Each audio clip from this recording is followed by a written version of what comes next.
Okay, so do you have a local bike shop, a go-to shop that you always use for your bike parts and things you need, repairs and things?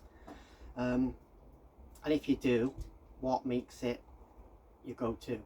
What is it about that shop that keeps you going back? Because you're always going to pay more going to a shop than you are online, obviously, for obvious reasons with their overheads and everything.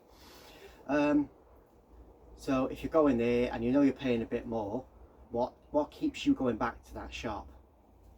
Because for me, I mean, I do obviously do a lot of my own repairs and things, but for me, what makes a good local bike shop is that they know your name when you walk through the door.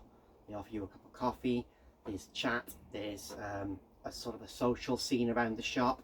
Maybe they do shop organised rides, that kind of thing, and they know how to speak to people that don't know about bikes, because some shops, you walk into some shops as a newbie and they will just look at you with disdain and disgust because you don't understand what they're talking about and why the bikes are so expensive, and I think that's a bad thing. I think it puts people off. There's certain places I wouldn't recommend people go to